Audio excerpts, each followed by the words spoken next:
You're knowing what you are wanting. It moves about, yes. You are enjoying the discovery of new desire.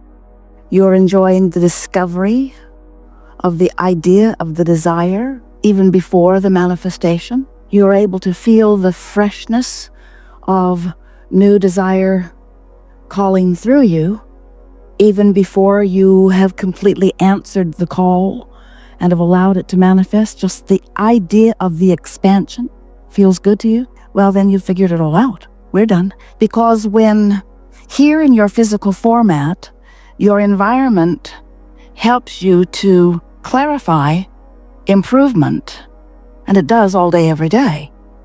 What would be better about that? What could be better about that? What would feel better? What would sound better? What would look better? What would be better? It would be better if your phones don't ring during the seminar. That would be better. See how it works?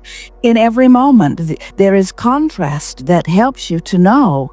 And when you know what you don't want, you know what you do want. And something as simple as that, in other words, we're wanting you to know that the telephone's not ringing is better, and you whose telephone rang really knows it would be better. In other words, you are having the most poignant experience of all.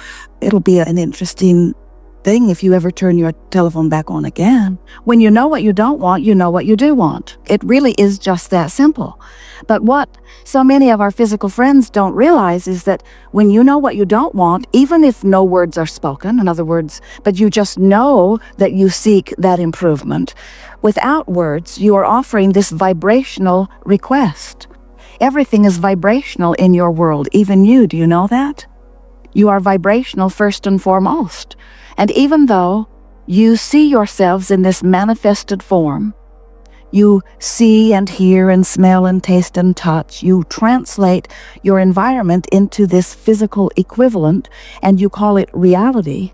There is a vibrational reality that is dominant to all of that we want to make you aware of in a way that you even make your awareness of your vibrational reality keener than your awareness of your visual reality or your verbal reality. Now, of course, you could not see if vibration did not exist. What you see is a vibrational translation. You could not hear if vibration did not exist. You understand that as you study vibrations of sound. But we want you to know that there is vibration of smell and vibration of touch and vibration of taste. Everything is vibrational. You are vibrational beings. And when you turn your attention to the mechanism within you, we call it your emotional guidance system, your emotions. When you turn your attention to your emotions, which are your indicator of your vibration, then you begin to understand not only who you are as you stand in your physical body, but how who you are in your physical body fits into the bigger scheme of things, how you relate to the source within you, how you relate to your soul, to that which man calls spirit or God. We refer to that as source energy. When you pay attention to the way you feel, you now have an indication, a conscious indication of the vibrational relationship between the two important aspects of you. Well, what are those two aspects? Well, there's the physical you see you. It certainly makes sense that you and your physical body are an aspect of you. You are a vibrational being here having this experience. And before you came into this physical body, you were non-physical energy, a non-physical aspect, you might say.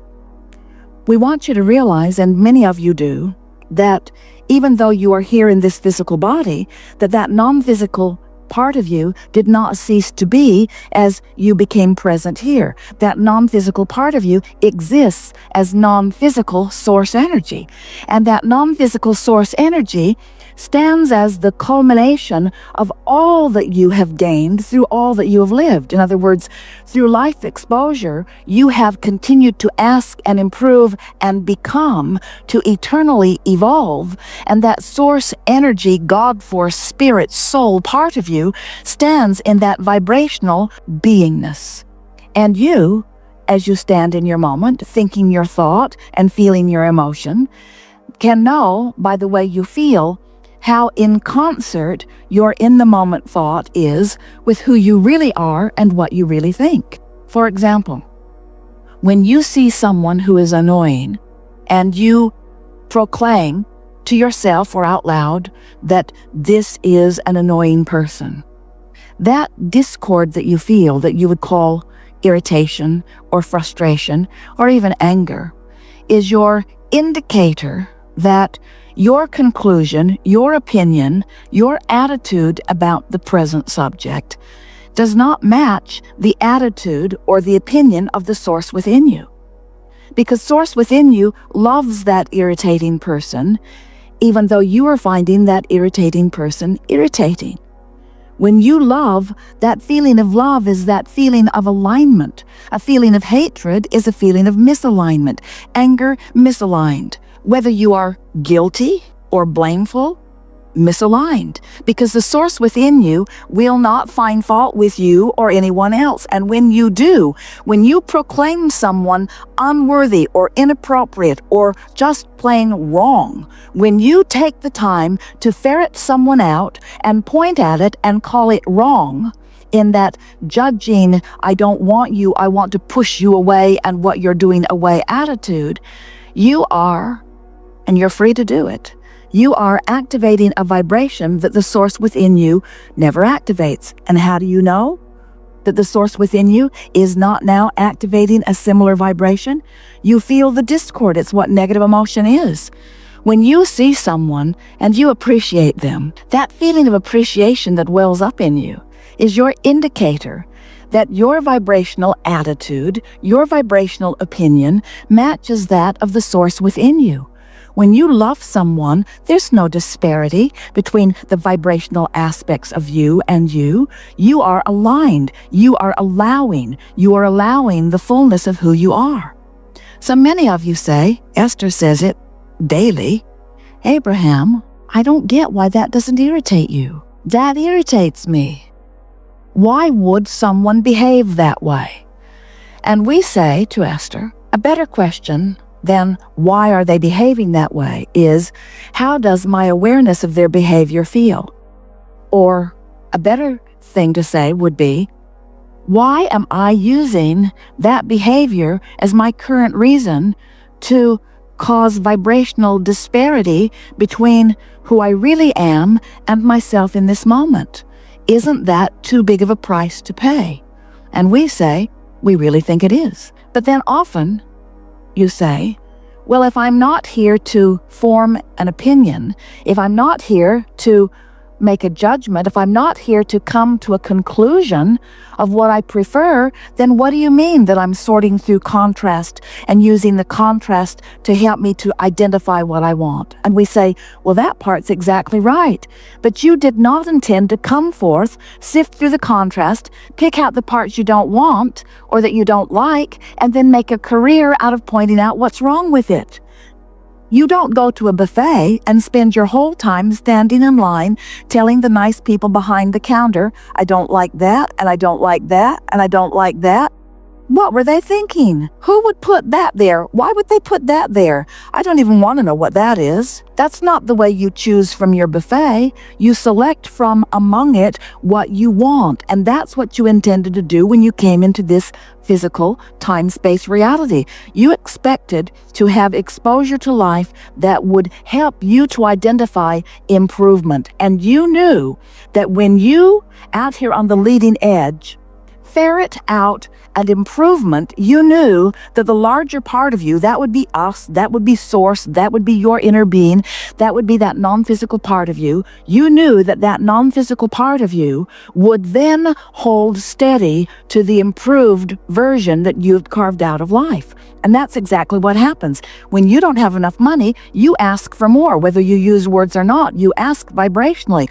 And when that rocket of desire, that other side of the vibrational wave, when that balance occurs, the source within you holds steady forevermore your new conclusion about the prosperity that you seek. But when you look back at the circumstance that caused you to ask for more money, and you defend the needing or the wanting of more money by pointing out how hard it is without it, or how unjust it is without it, or how not fair, how not right, how annoying, how unpleasant, how many others are experiencing it, maybe in the same way, as you defend or rationalize or justify your improvement request, you hold yourself out of vibrational alignment with the improvement that you have requested.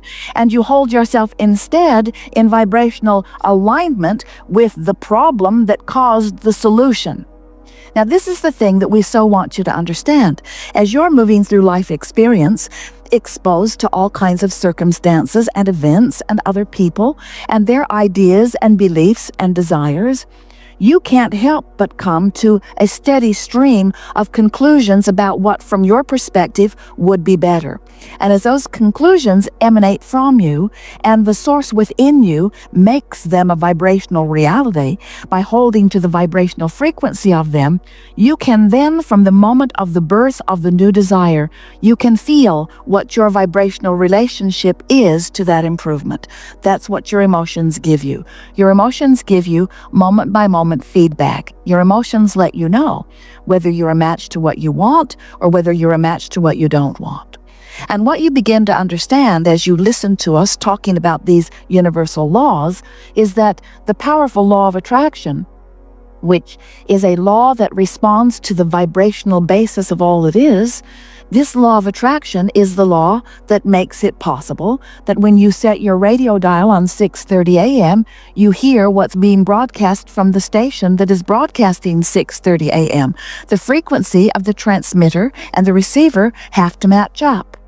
And everything in this universe, every particle, every piece of dirt, every organism, every part of you, everything that exists in all that you see and in that which you do not see, is a vibrational basis that is transmitting and receiving constantly.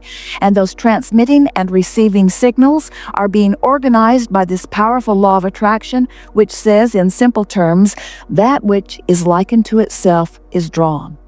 So if you set your frequency on, I don't have enough money, and you stay there long enough that you set your frequency on, I don't have enough money and I am really irritated about it, I don't have enough money and I am frightened about it, as you set your frequency there, even though you may be going through all of the motions that might bring money to others, you hold the money that you're asking for away from you because, and you often don't even realize you're doing it, you have tuned yourself to the frequency of not enough. And when you tune yourself to the frequency of not enough money, or when you tune yourself to the frequency of a physical condition that you do not want, when you tune yourself by practice to a vibrational frequency, law of attraction cannot buck your current. You cannot receive around the signal that you're offering. The signal that you're offering equals your point of attraction. Well, most of you, as you move around in your physical time-space reality, you're really a mixed bag. You feel good about some things, you feel bad about some things, you allow good things to happen in some areas of your life, you disallow good things to happen in other areas of your life.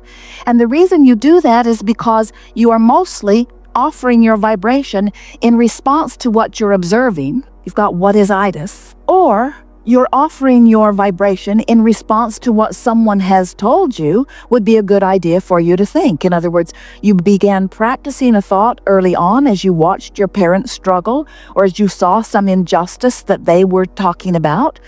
You train your vibration by your attention to the subject. Everything that you look at, everything that you observe, everything that you sense is already offering a vibration. And the more of your attention that you give to it, the more you practice the frequency of it until you make it your own.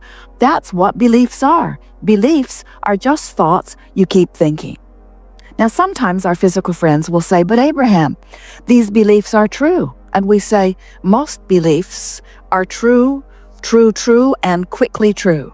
Because when you give your attention to something, you make it true. Because you get what you think about whether you want it or not.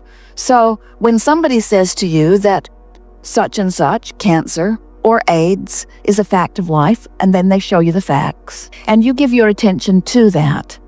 You let your attention to what is and the facts that they have presented to you, you let those facts into your vibration.